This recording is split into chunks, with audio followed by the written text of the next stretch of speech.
Okay, so welcome back here at EC Engineering Tutorials. So this time is continue lang tayo sa calculation natin for deflection of non-prismatic beam. So ngayon, isolve natin yung problem using unit load method. So sa previous na video, sinolve natin yung problem using the area moment method. So ngayon is isolve natin yung deflection tsaka yung slope using unit load method.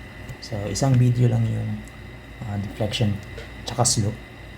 Kasi hindi man din ganun kahaba yung calculation. Mas mabilis kasi yung unit load method. Okay, so again, may value na tayo for reaction dito. So plug in ko lang yun.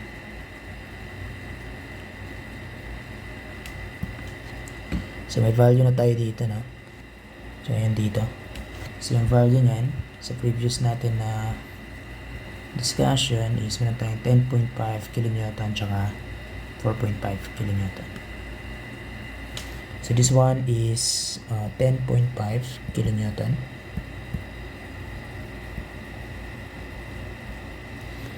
And then this one is 4.5 kN. Okay, so klaro na tayo dito, no? So ngayon,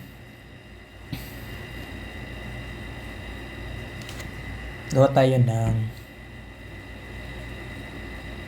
virtual system.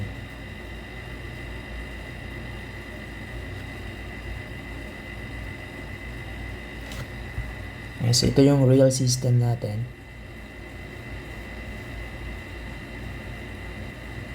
Then ito naman yung sa virtual system natin. So ayan. Then mas makapal dito, no, kasi naka 2EI siya, no. So this is our virtual system.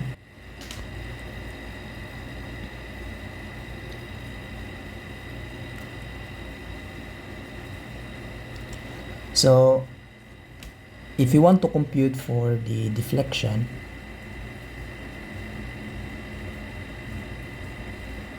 at point B, so ito yung A, ito yung B, then ito yung C natin. So if you want to compute for the deflection at point B, so mag-a-assume ako, no? So let's assume na downward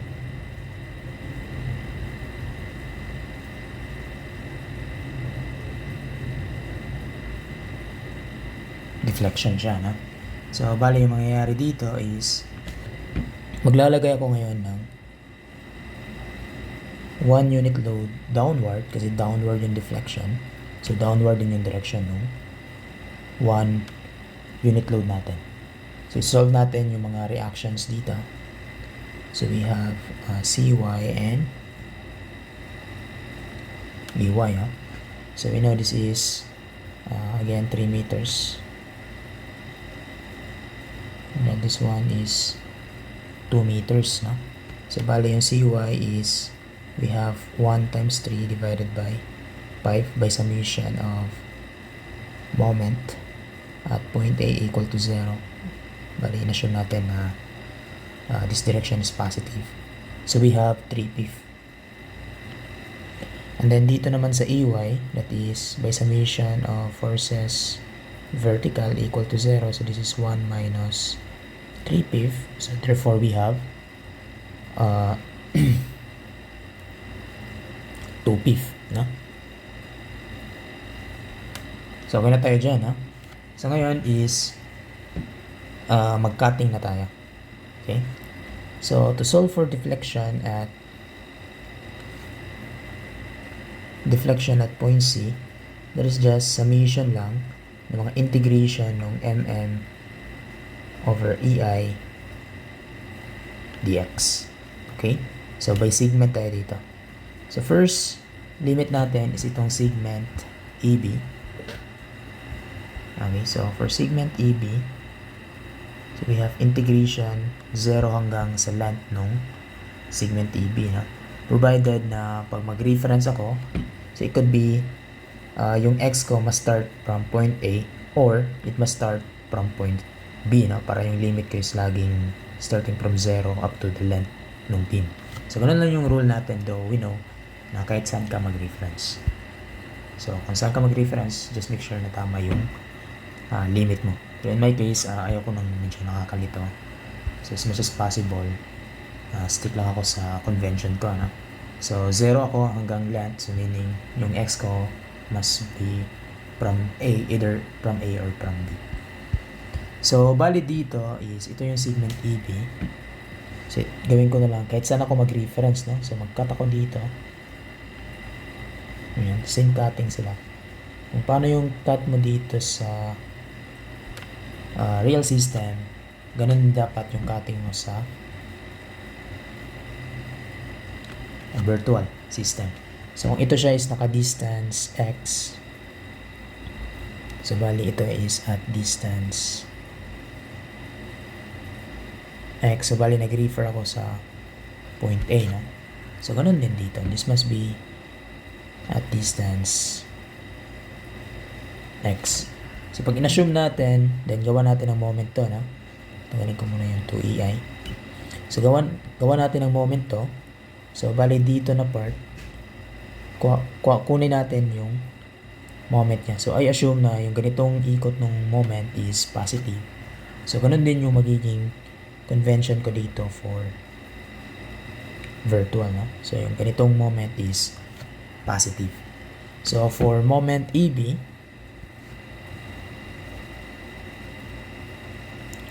so, we have 10.5 times yung distance x minus, we have 5 kilonewton times x, and then meron siyang moment arm na x divided by 2 patungo dun sa cutting section natin. So, yan na yung M natin. So, lagay ko lang yan. So, I have 10.5 times x minus 5 times x divided by 2. So, ito na yung M natin.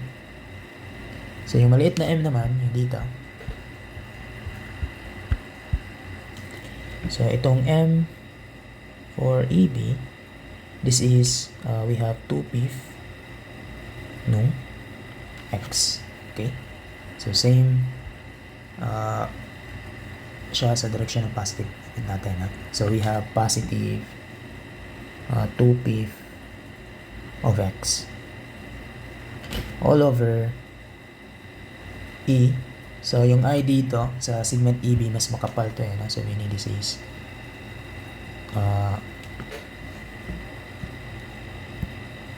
meaning dito we have the same material, EN,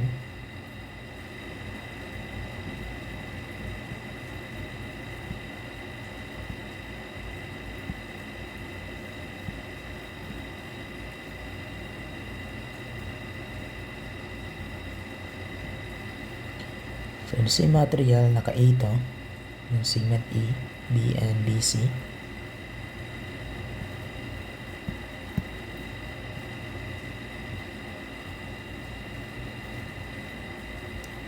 So, dito is I lang, pero dito is mas makapal tayo. So, 2I. So, that's why it's 2EI. So, bali dito, we have 2I. Okay? So, okay na tayo sa segment AB. Next is yung segment BC naman, ha? So, for segment BC, so, yung gusto kong limit lang is from 0 up to yung length ng BC, na. So, BC is 2 meters. So, tama yung limit na yan if yung reference ng x mo is either mag-start yung x mo from point B or from point C. So, it must start na from either point B or point C para yung limit mo is 0 up to yung length niya. So, bali yung cutting pa rin natin dito is pili ka lang, no? So, you could start from point B or point C. So, cut natin to. For instance, dito.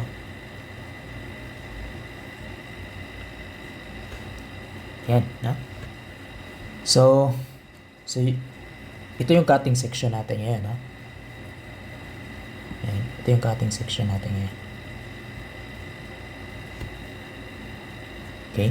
So, you could use, isolate mo yung left side. ng cutting section mo or sa right side ng cutting section mo. So whichever is tingin mo mas mapabilis yung calculation mo. Okay, so in my case, yung isolate ko na lang is itong right side ng segment BC. So bali yung reference ko is dito sa point C. So dito ako mag-reference ng distance X. Okay, so ganun din yung mangyayari dito sa kabilang side, no, sa virtual system. So ngayon, gawin kong positive yung ganitong ikot ng moment. Okay, gawin kong positive yan. So bali yung moment ko sa BC is 4.5 times X. So same din yung direction dapat dito for small m. So yung moment ko naman dito sa BC is positive yung ganitong ikot. So meaning I have 3p ng X. So therefore we have 4.5 ng X times 3p ng X all over E. So yung I dito sa segment BC is I lang, no? So hindi siya twice ng I. So I lang yun dito. And then dx. So masolve na natin yung deflection at point C. So calculate ko muna. So I have 10.5x minus 5 halves ng x squared and 2p ng x all over 2, 0 to 3 plus integration ng 4.5x times 3p ng x all over 1. Yung limit is 0 to 2. So meron na tayong deflection. Apology na. This must be deflection at point B. Okay. So this is deflection at point B. So ito yung hinahanap natin. Yung deflection dito sa point B. Okay, dito. Okay, so ngayon, we have now 15.975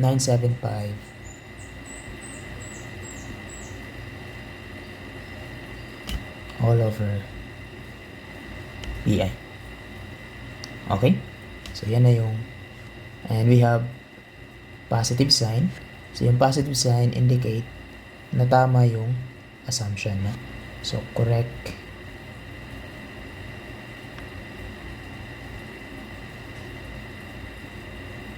assumption. So indeed, nag-assume tayo, di ba?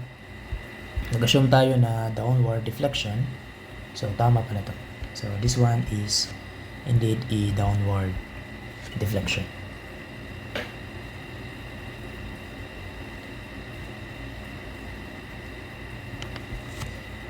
Okay, so ngayon punta tayo sa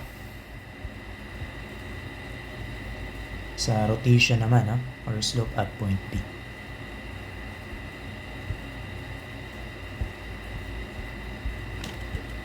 So for the slope of point B, kunin ko lang yung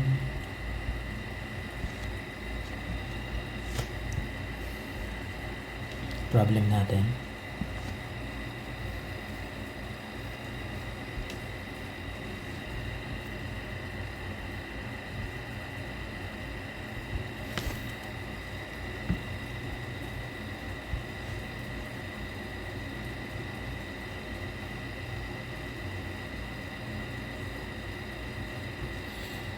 So dito naman sa slope at point B, slope or rotation, bali yung theta na, at point B. So yung gagawin natin dito sa virtual system natin,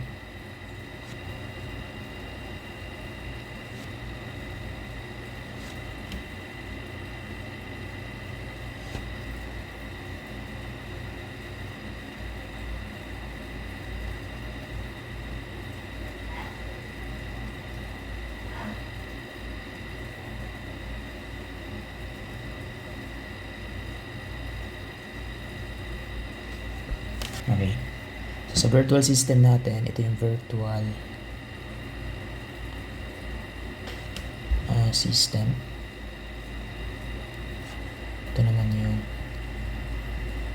real system natin. So yung gagawin natin dito is, if you want to compute for slope,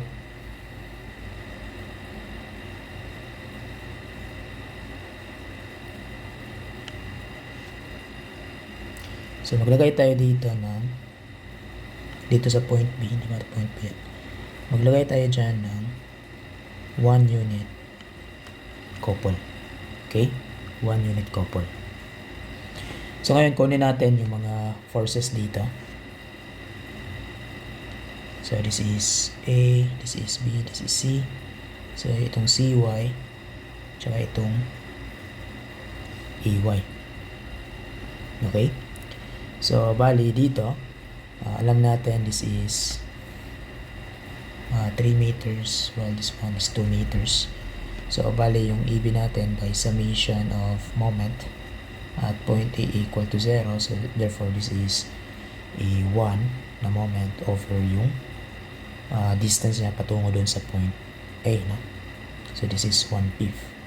So therefore, yung dito naman is kabaliktad ng 1 pf by summation of forces vertical equal to 0. So therefore this is going down same magnitude with CY, 1 pf, to maintain equilibrium. So ito na yung sa virtual system natin. So we can now have the value of theta at point P. So again, this is summation ng integration for all over EI dx. Okay? So for segment AB, so again, yung limit is from 0 hanggang sa length ng AB, which is 3 meters. Just make sure na kung mag-reference ka ng xmas is either dito sa point A or dito sa point B. So, bali, gawa natin. Again, cut natin to.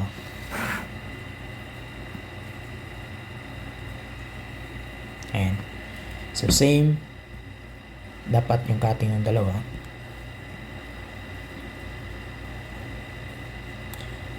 So, bali, either dito ako mag-reference sa B or sa A, no?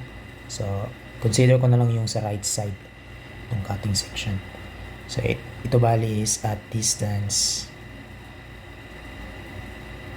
x. So, ganun din yung mangyayari dito sa virtual system, no? So, ngayon, gawa natin ng moment equation dito. So, assume ko na positive yung ganitong ikot. So, for moment ng AB, so that is baliktad. So, negative 1 pf ng distance x. No? While dito naman, gawa natin ang moment to. Yan. So, same. Dapat yung direction ng dalawa. So, bali yung M ng AB is, so, meron tayong mga reaction natin dito. So, yung mga reaction natin dyan is 10.5 and 4.5. This one is 10.5 while this one is 4.5 kilonewton. So, bali yung M natin dito is 10.5 times X. Okay, and then meron tayong 5 kilonewton. So, minus 5 times X. Then, yung moment arm niya patungo dyan sa cutting section natin. Dito. So, yan na yung ilagay ko dito. So, therefore, I have 10.5 x minus 5 x times x divided by 2. So, ito na yung malaking M for segment AB. Then, yung isa naman is negative 1 pf ng x. So, all over E times 2i, no? Kasi yung segment AB is naka 2 EI yan. So, okay na tayo sa segment AB. Next is yung segment BC naman, ha? So again, gusto ko yung limit ko is 0 hanggang sa length ng segment BC. So this must be 2 meters. So dapat yung reference ko must be either from point B or from point C para tama yung limit. Okay? So dapat dito ko mag-reference either sa B or sa C. So ganun pa rin, no? So pag mag-cut ka, kukunin mo yung moment. So either way, saan mo yung gusto mong kunin, sa right side ba, sa left side ba, or sa right side, ang gusto mong i-isolate. So in this case, dito ko kunin. Ayan, ito yung i-cut ko. And then, bali, dito ako mag-reference sa point C. Dito ako mag distance X, no? So, ganun din dito. This will be distance X. And then, gawa natin ang moment equation to. So, bali dito. So, ito yung M ng BC. So, yung value niya is positive. Positive kasi same direction sa assume natin ng moment. So, positive 1p ng distance x. Dito naman sa real system natin, so gawa na natin ng moment to. So, this is moment sa segment BC. So, we have, again, the same yung ikot ng 4.5, no? Sa assumption natin. So, this is positive 4.5 times x. So, lagay natin yan dito. So, masolve na natin. So, this one is 4.5 of x times 1/5.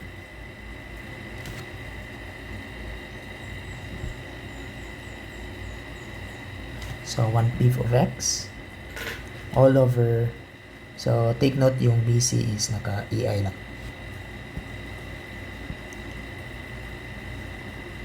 EI. So, this one is EI dx. So, we have now slope ng segment B. So, ang gagawin ko lang dito is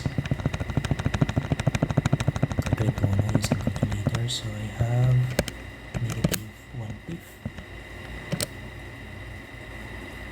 And then,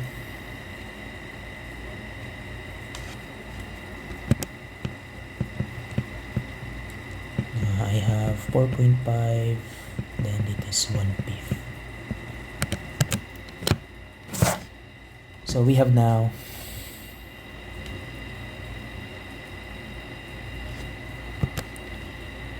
negative 1.9875 all over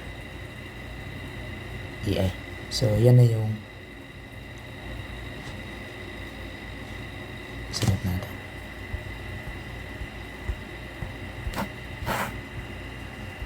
So for deflection, ito na yung sagot natin. So the same yan, ha? Kung babalikan natin yung area moment, yung nakuha natin doon is the same value, negative 1.9875 all over EI, and yung deflection is positive 15.975. Okay? So ganyan yung paggamit ng unit load method for non-prismatic na beam.